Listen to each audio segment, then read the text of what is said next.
There's a story in Acts about St. Paul.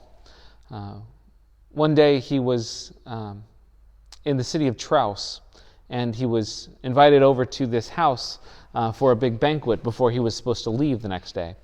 And it was a warm night, and there was a lot of good food served. And so after the meal, when everyone was in the room listening to St. Paul preaching, this one man, whose name was Eutychus, was sitting on a windowsill.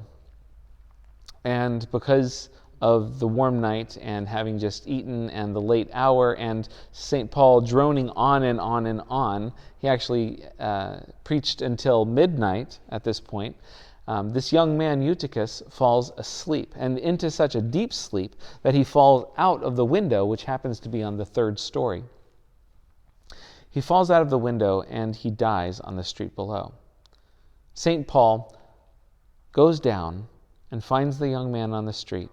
He flings himself on top of the man and hugs him in his arms. And the young man is returned to life. And St. Paul cries out, "It's okay, he's alive." And everyone rejoices, and they take the young man away. And then St. Paul goes back upstairs to the third story, and he continues to preach, and this time he preaches all the way into the morning hours. This is an interesting story. It's interesting because you get to hear about St. Paul putting someone to sleep who then falls out the window, but then the raising of the dead man is also a very interesting part of this story. New life is given to this young man. Now, I think about this story at this time in our lives because of the new life that we're looking forward to.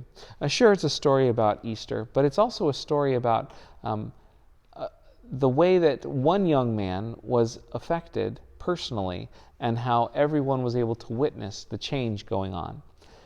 It made me wonder what this time in our life will breed as far as change in our lives. Will we be able to take this new normal out into the world with us once we are no longer confined to our houses?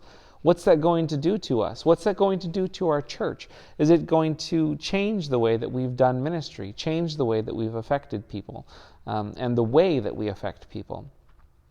There's a lot of unanswered questions at this point. So the story is going to continue, just as the story of the young man will continue.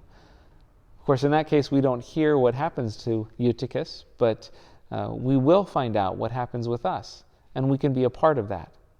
And that's a blessing of God. Amen.